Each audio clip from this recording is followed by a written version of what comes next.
Hello, Mustang fans, and welcome to another episode of the Mustang Owners Podcast. I'm your host, John Clore, along with my co-host, Mike Ray. And tonight, whether you've known me from my times with Auto Week magazine, or maybe it was Ford SVT, or maybe Ford Racing or Ford Performance, or you know Mike from his time with Team Mustang, or Roush, or Celine, or the Mustang Owners Club of Southeastern Michigan, we want to know you from your time in the Mustang hobby. And tonight, Mike, there's a special moment in the Mustang hobby every summer for the last so many years that you've been involved with. And tonight it's time that we go back down that memory lane this past August for a very momentous show because it's going to go down in history. Yeah, the last show, last car show ever at Ford World Headquarters. So very, very proud to say we were the ones to host it. Yeah, so in case somebody's been living under a rock and hasn't been paying attention, that's why they listen to the podcast, Mike. And that's why starting next year, the podcast is going to have a new format to make sure that those of you who do live under a rock will start to understand what's going on in the hobby, in the Mustang world. But in case you haven't been paying attention, the Glass House, the iconic Ford World Headquarters since the 1950s, is going to be demolished because Ford is moving to an all-new headquarters building right across Oakwood Boulevard from the Henry Ford Greenfield Village Museum. And Yep. Mike, they have a grand opening on November 16th, and they're going to invite the world. You know, Mike, how kind of like they did the train station when they had, Yeah. you know, it was going to be a big party to see the new world Yeah. headquarters. And unfortunately, that means the beautiful Glass House, the iconic place where, Mike, I would think most of the classic Fords that everyone always thinks of, all the collectors are all designed, developed, and at least developed and dreamed up in that Glass House building for all these years. And now they're going to turn it into a pile of rubble within the next year. Yeah, it's a shame. So much historical, like you said, just it's a historical monument, right? I mean, so anybody who ever drove through Dearborn looked at that and knew that was Ford World Headquarters. And I was lucky enough to be born and raised in Dearborn, so I've seen that millions and millions of times throughout my childhood till today.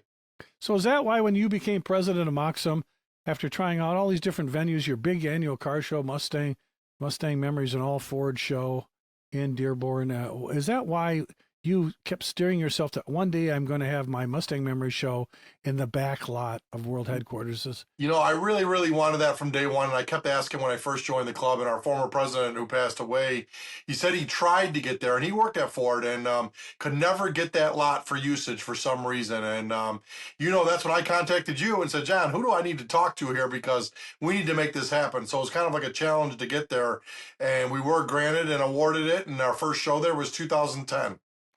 And Mike, all the shows since, I think the high water mark had to have been for the anniversary. How in the hell did you pull that giant show off? I think you filled that whole lot. Yeah, 1,289 cars in 2014 for the 50th anniversary. So huge, huge show. Our all-time record for our club and for the show itself. Well, if you're lucky enough, folks, to have been to a Mustang Memories and an All Ford show at the iconic Glass House at World Headquarters, then you probably pulled out in front and took a picture, but you didn't have to, Mike, because as you can see from this year's last show at the Glass House, you can just park in the back lot, and that looming Glass House is in the background. You're right there on the Ford World Headquarters property. There can't be a better place to have a Mustang show. No, we got like 15 years of pictures just like with the lots just jam-packed in the back with that beautiful backdrop in the behind. And we had a few, John, remember a few years we got to go up on the roof and take pictures, the aerial view with Donald Farr and things like that. And just what a shot and visual from the top of the roof, if you will. Well, this is a pretty picture of that shot, that establishing shot. Here we are at the 2025 MOCSEM Mustang Memories and All Ford show in Dearborn's backlot of the Ford World Headquarters. Mike, let's take everybody on a little walk through our show. What a beautiful day it was this past August, the Sunday after the Woodward Dream Cruise. What a great day to walk through this beautiful lot and see so many great cars again. Yeah, I love when we have the great weather. I pray to the gods that night before every single year to make sure we got great weather.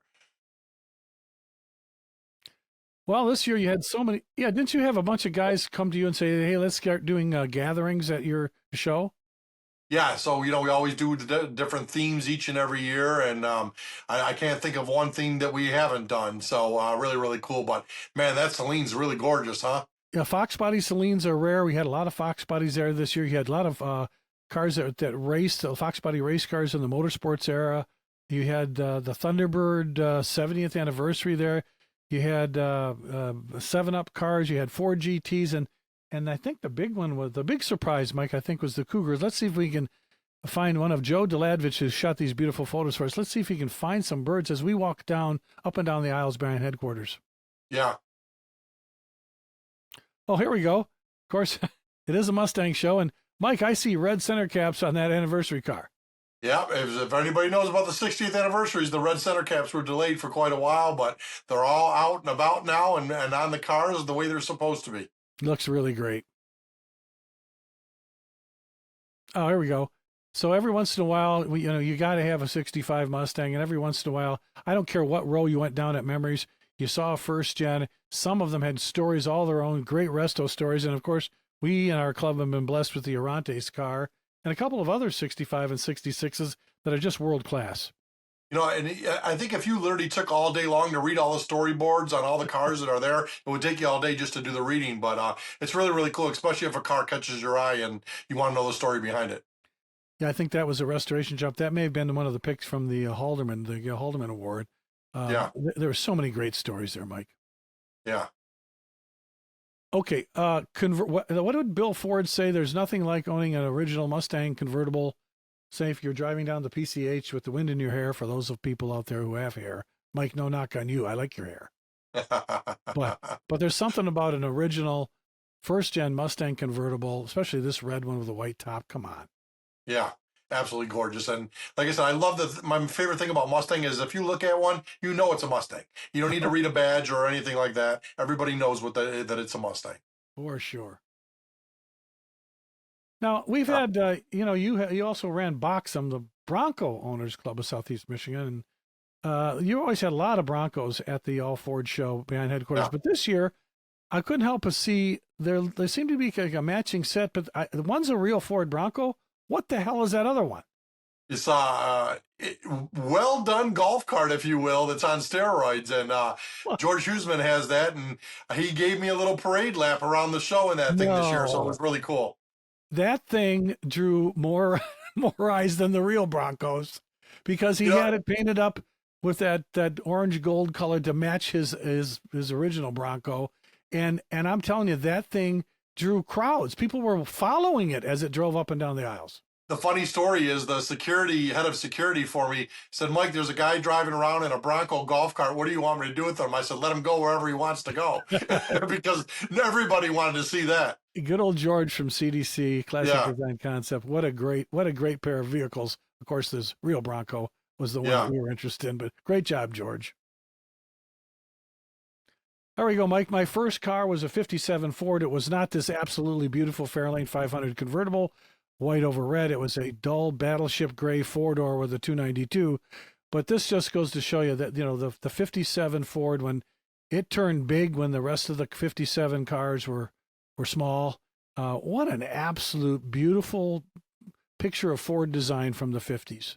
I always loved those cars, John, like the 57s especially, but then I even had a more love for them when we found out that was one of the first cars that Gail ever worked on, Gail Haldeman. Yeah, can you imagine that, how cool that was? And, a lot of people, if you look at the back of a 57 Ford, you see that it got its design heritage from the Thunderbird. Really beautiful car.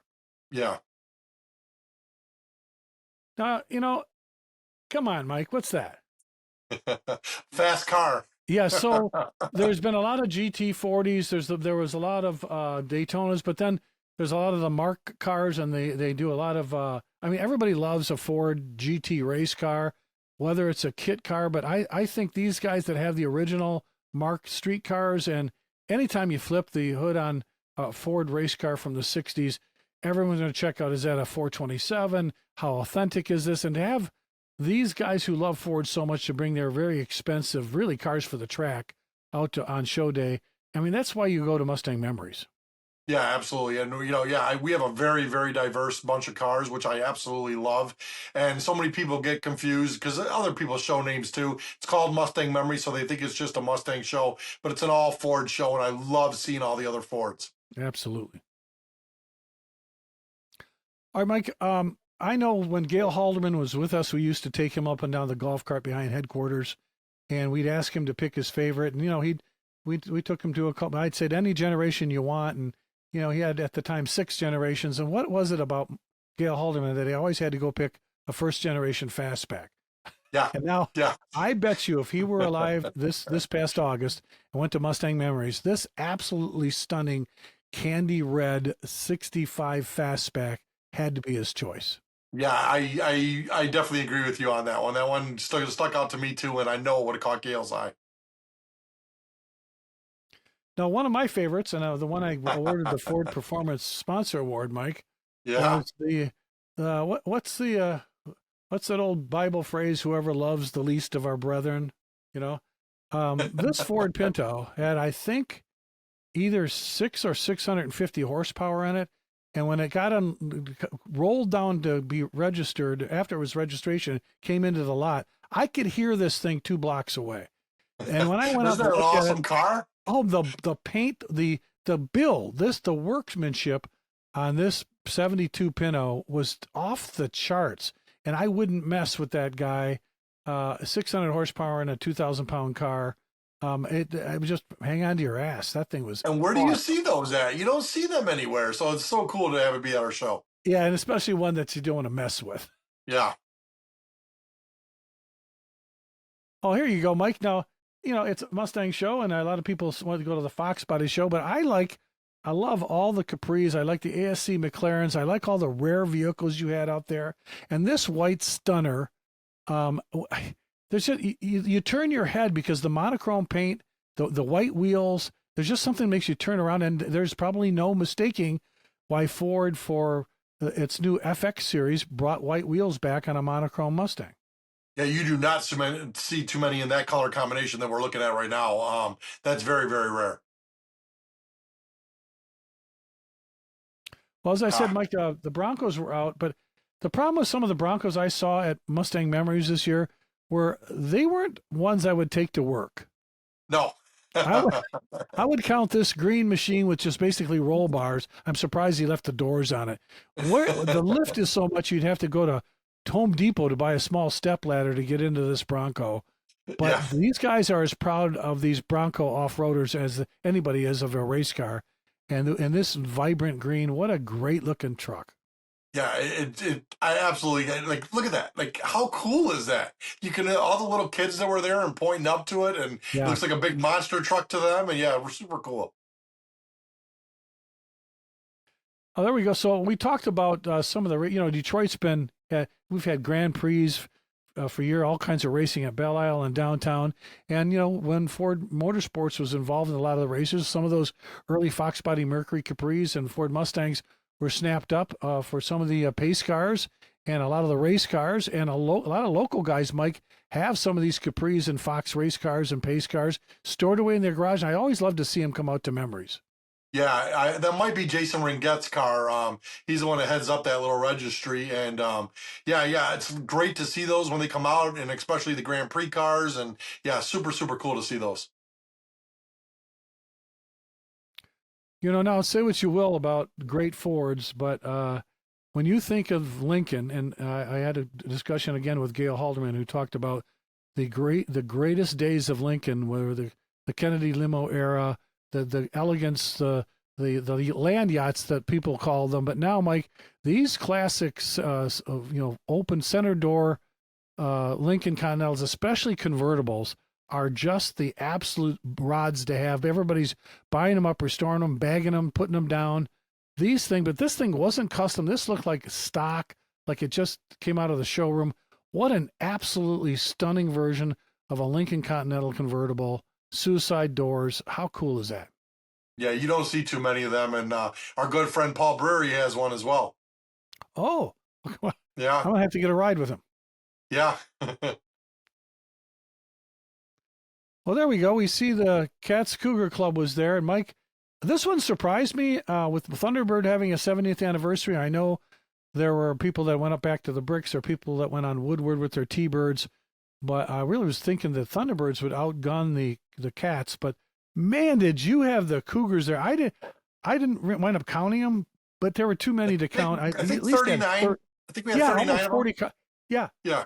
And this absolutely stunning convertible. I mean, they had big blocks. They had eliminators in several colors. They had some XR7s. I mean, they had a great turnout. Yeah, it was great to see all those out there, and me like you, John. I thought the Thunderbirds would outdo them, but the Cougars came in full force. Here we go. So here's just part of that lineup. Now, when you walk down the center aisle, we did the reunions in the middle, Mike, and unfortunately, you left me in charge down there. And not only did we deal with all those reunions, but we had a lot of our Mustang heroes from Homecoming show up as well, and they Yeah, walked up and down and they were amazed at some of the Cougars and Birds as well as all the Mustangs. It was really cool for those guys to meet some Ford designers and come to a show right at headquarters. yeah, and they actually commented that to me at the show as well, that they love the other cars besides Mustangs that were there on display, and like you said, there's a great shot and example of it right there. Wow. So everybody, when we talk about the T-Birds, the T-Birds you don't expect are the ones that you say, what? Like MN12s were beautiful cars. But when somebody builds one, Mike, and it's an absolute sleeper, this car blew everybody away. It shows you when somebody absolutely loves their Thunderbirds, what they can do when they fall in love with one of these supercars. And I think this thing got turned more heads than some of the old classic Thunderbirds. I was going to just say, how could that not catch your eye? Look at that car; it's absolutely gorgeous, and you do not see those anywhere. No, sinister black, the black, every touch on this car was beautiful. I love to see this when it shows around Michigan. Yeah, Now, wait a minute. Everybody loves the big horses, the 71 to 73s, but I believe this might be one of our members. Is that John? No, wait a minute. Is that that's the one we seen at Autorama, an Autorama episode, wasn't it? With the ketchup and mustard, remember? the ketchup and mustard car? This thing, I mean, yellow you can't miss, but the brown interior goes perfectly. Mike, I swear this thing looks like it just got built. How do you Yeah, keep a big horse that perfect? yeah, it looks Unbelievable. pristine, and I'm almost positive that's the same car from Autorama. Beautiful. Well, you bet. If you're gonna have Mustang memories, one of the memories you want is to have a Shelby GT500 or GT350 at your show. But Mike, when you get this beautiful blue fastback, it's got the Magnum 500s. He's popped his hood open, and you walk by this car. These cars are they were far more expensive than I could afford. Let's put it that way. But I just love Absolutely, to see them that people still drive their exotic Shelbys to the car shows. just absolutely incredible cars. Like, how could you not love that car? If anybody says they don't like that, they're not a Mustang guy. Okay, another part of your show, Mike, and there were Mercuries there. I saw Etzels, but I just love to see the guys that own the Panteras. This is a rare the CTS Pantera, the black and red. Have you ever seen a two-tone like this? No, I have Uh, not. I remember our motorsports editor at Auto Week, Cynthia Clace, owned several Panteras, and I think she had one of these sports models. And this thing looked like it just had to be shipped over from Italy, even though we know we sold them here at Lincoln Mercury dealers. You just don't see Panteras anymore. Love to see it at Mustang Memories. Yeah, they don't come out too often either. Like I said, those are the ones you just don't see at any normal car show. So I love that they bring them out for this. If there was one Ford that's prettier than a Ferrari, it was that one. Of course, Mike, Yeah, the kids kind of gravitate to the stuff they like the best, the stuff they see on video games. This Eleanor clone, oh my gosh. Everybody was around this car. There's just something about these cars. You think you're in a video game, but these cars are so well put together. I mean, can you imagine just hanging out with this just for a Saturday night? How much fun you'd have? yeah, I'd take it out on Telegraph for sure. All right, there's some other of our pals. A lot of people don't give credit to some of the greater muscle cars of the era, and they weren't all Mustangs and Cougars. There were some great Torinos you had, a lot of Torino GTs. This one with a shaker hood, I mean, red with Yeah, that orange fade stripe on the car, the Magnum 500s. These things are rare, but when you see one, you go back and say, oh, God, I remember those. And this I isn't love the anything like that Torinos. Grand Torino that, of course, our friends down in Grosse Pointe sat on his grass and pointed his gun and said, get off of my lawn. I absolutely love the Torino's. Always been a fan my whole life. All right. Now, every once in a while, you go down the road and you say, you see some giant blower sticking out of the hood, and you're thinking, is that too much engine? But when I walked around this car, how does this owner of a 69 Mustang, how does he see around that giant blower? It's not just, it's so tall, it's as high as the windshield is. So, I mean, think that's Bob Brown's 69. I'm not sure, but I think it is. oh my Lord. I mean, that's when you pull up next to somebody like that and you just go, no, I don't care if I owned a crotch rocket. I'm not going to race this guy. There we go, Mike. There's a bunch of people. Thank you, Mr. Coletti. Yeah, where's Mr. Coletti? The Terminators were there in force. This silver one, just so stunning. We had a big group in Michigan. Wasn't it called Motor City Terminators? Yeah. They always come out to Mustang Memories, and they showed up. There were a lot of nice Terminators at Mustang Memories 25. That car is still one of my very, very top of my list if I ever win the lottery. Okay. Of course, what would Ford be without the F-Series? And boy, Mike, did you have the trucks there this year? Yeah, more trucks this year, I think, than normal that we've had in the past. So it was very nice. Like I said, I love seeing the other cars besides the Mustangs. Well, for years, especially the trucks from the 60s and 70s were considered, even up to that point, farm implements. They didn't start getting real nice to the 80s. But, Mike, some of the restoration work being done on these early Ford pickups, the F-Series pickups, it's so nice to see a beautiful F-100. I mean, the restorations are as nice as any Mustang I've seen. Yeah, and they didn't get the appreciation back in the day. I think they're really getting notoriety now. Yeah, absolutely. Now, didn't we have some very rare cars in the club for years, and they've come in and out, and you see them every once in a while? There was one called the Daytona Mustang. And this one that's not it, though. No, but this guy, he saw it. And so what he did is he had the custom covers, those smoke covers. Those were available in the aftermarket. He got some cool wheels. And he tried to emulate the cars that he saw around Dearborn. And that's what I love about Memories, that everybody takes their own touch and puts it on their car. And that Daytona I just heard was recently on Bring a Trailer, the original Daytona, the one that was in the club, and it's been around. Yeah, I heard it like literally within the last month that it was on Bring a Trailer. Well, I first saw it at a Mustang Memories show, Mike. Yeah. So many years ago, and I believe it was a MOCSEM member as well. Yeah. That's why you come to the show behind headquarters, because you never know what the heck one of these Ford people are going to drag out of their garage. I used to give them special parking every year at the show. Yep. Uh-oh.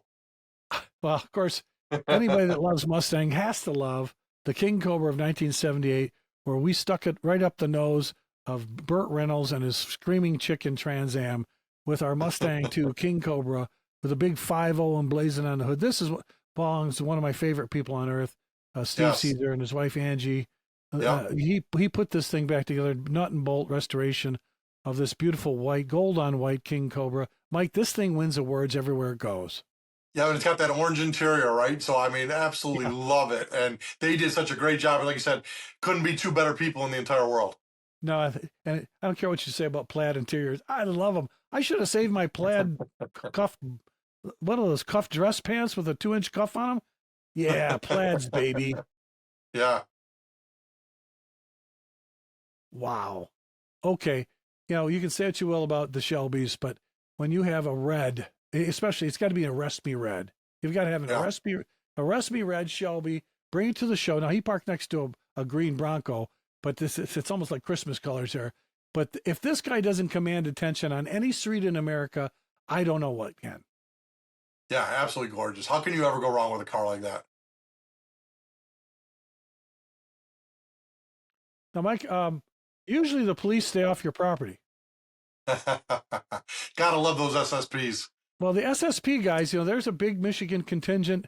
This one is not a Michigan State Patrol car, but they love to come to Memories because they get to meet some of the engineers with the SSPs. Some of the Fox Body engineers were there, and this one has 10 holes on it. It's amazing how an SSP, even a former police officer, can find a car and then find all the little things that you like the graphics or the badges. Now, I know they have to decommission the lights and the radar units are fake, but those things still scare me standing still. Yeah, and Mike Patterson, one of the MOCSEM members, he has 4 or 6 of them that have been around for a while, and he actually works at Ford, but he's our local guy, so anytime anything needed for SSP, I always contact him because he's got a good assortment. cool SSP. Now, Mike, what is it about Mustang Cobras that you like the most? Gotta Well, love those Fox bodies, man. It's unbelievable. Look at the way yeah, those wheels pop on that car. you get a GT or you get a Cobra, you get a late Fox. This one has the smoke covers. This guy's really put serious work into this car. You remember the restoration story that he did on this. It's got Yeah, every available goodie you can think of. And when you go up to it, Mike, it's like a piece of jewelry. yeah. We've seen that at Yeah, yeah, Autorama too, right, John? yeah. Oh, yeah. Yeah. Absolutely stunning. Now, we know a lot of people with Boss 3. We know some Boss 302 people around, but you seem to have probably the biggest concentration of early Boss Mustangs, Mike, than any show that I can remember, other than maybe the Boss reunions. They just love, I mean, you'll see them up at Pasteiner's. You know, you might see them once in a while on Woodward, but you have more at this show than they had at Mustang Alley. Yeah, you know what I love about them too, John? When we did do the Boss Nationals at Mustang Memories that year, I Oh, believe yeah. it was 2012 or 13. I can't remember which year it was, but it was one of those years. And that was one of my all-time favorite Mustang Memory shows was when we did the Boss reunion because we had so many there and broke the record for the 429s there in attendance too. And yeah, what a great car. All right, now, Mike, I don't know what's going on. I heard a bunch of people. Kevin Marty walks around and they said he's got one of these absolutely stunning, super rare, incredible story cars. And somebody said, "Hey, did you go over and look at that '68 Mustang Fastback?" I go, "No." He goes, "Yeah, there's a bullet hole in it." Or like, what are you Yeah, talking about? Well, yeah. I didn't get the story on this car, but we're gonna have to track this down, Mike, because Kevin Marty was beside himself with this car. Yeah, and it was one of Mike Berardi's friends. That was one of our special attraction cars there. It's one of the very first ever, I believe, 68 Cobra Jet cars. I don't remember all the fine details on it, but I know it was very rare and one of the earliest ones in existence. And he wanted to display it at the show this year, so we said, absolutely, I'll give you a nice good spot for it. Let's put it there. And yeah, I know Kevin was wowed by it. Well, yeah, if it's one of the earliest ever 428 Cobra Jets. Yeah, Yeah, but then the story of how it got a bullet hole in it. Maybe he raced a bow tie guy and he got mad that they lost, so they took a shot at the guy. Who knows? yeah, Here's one of my favorites. We talk about '70s cars, Mike, but come on, the Mavericks you had there before Mavericks became trucks, especially grabber blue grabbers. yeah. The V8 Maverick. Those were hot cars. You put a small block in a Maverick, and this guy had Magnum wheels on it, and man, this car, those are fast, Mike. Yeah, we see him at Memories. We see him at Carlisle. We just seen him in Wisconsin at the Dells. So Yeah, that car gets around, and it's a just absolute gorgeous car. yeah. I wonder if that is Gary's car. That's a great Maverick grabber with Yeah, grabber blue black stripe. Come on, cool. Oh, geez. If Marcy Cipriano were here, she'd skip her heartbeat because her favorite Mustang of all time is the Fox body Indianapolis Pace car. And Mike, you know what? There's just something about these cars. I think there were. I know Bob Akins did the design on the stripe, but the car looks so cool even to this day. They stand out from all the Foxes of their era, and you just can't help but want to have one of these. yeah. First year of the Fox, and John, believe it or not, and I don't know if you even know this, that car is one of my top 10 Mustangs of all time.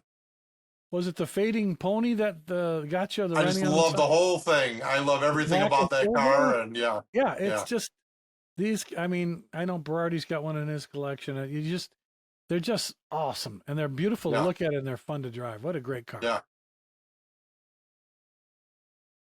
Okay, now I was very close this year, Mike. As you know, we had MOCSEM meetings that we used to host. We still host over at Gateway Classic Cars. When they had a '68 convertible in their lineup, I swear I was going to pop for it because it was a V8.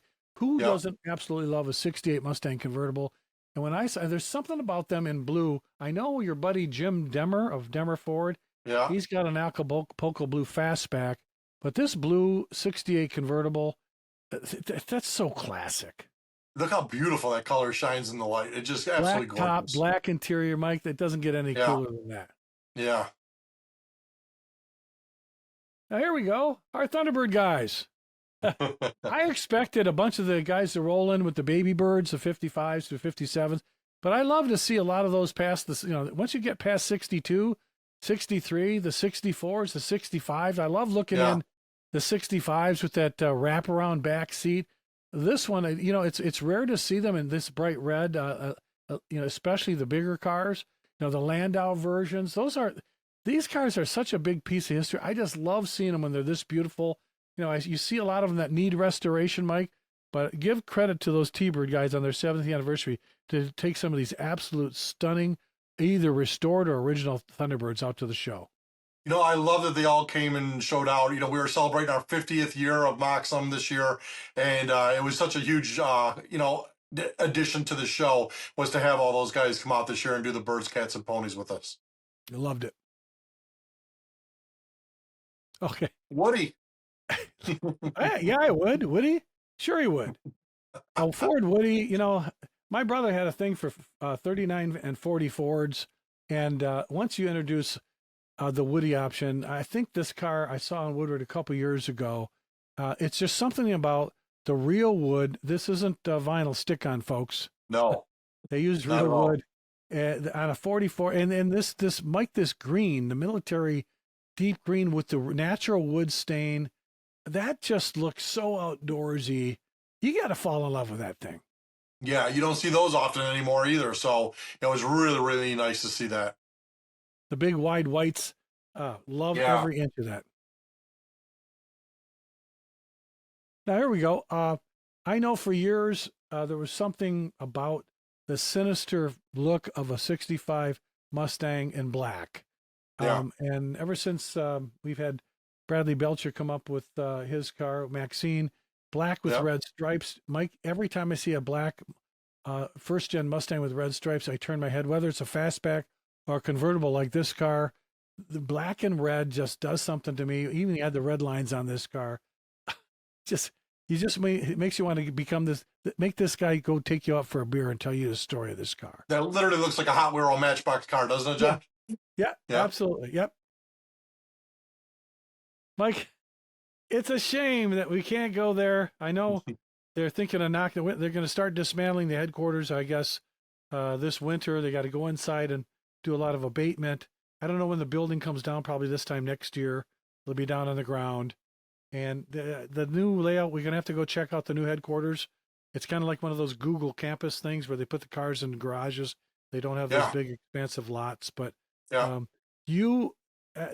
Mustang Memories and the All Ford Show in 2025, MOCSEM's big show there, to be the last major car show at this gloriously iconic Ford facility, had to be something special on your club's 50th anniversary and your 20th year as you move on from the club world. That had to be something special for you, Mike. Yeah, I stuck around to be there for this year just because of those reasons. 50th anniversary of the club, my 20th year as the head of it, and just to have everything special like that. Like I said, John, the other cars were just there cool. The Thunderbirds there, the Cougars were there, the Ford GTs, all that stuff was really cool. Obviously, we love Mustangs. They're the closest to our heart, but seeing those other ones in there right now really, really made it cool and fun for us.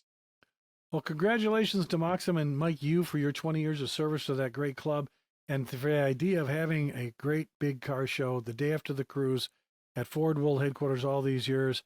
You hit a home run, my friend. And for those of you that were at Mustang Memories 2025, mark that one down. That's what is a bucket list show. You'll never forget it. Why, Mike? Because I believe they truly did make Mustang Memories. Yes, absolutely. That's the name of the show, folks, and that's the end of our little walk through Mustang Memories 2025. If you enjoyed this kind of content, make sure you hit the like button or at least subscribe to us so that you don't miss stuff like this, so that the algorithm that's out there on YouTube shares this content with everybody else or pick up yourself some Mustang Owners Podcast merch like Mike's wearing tonight.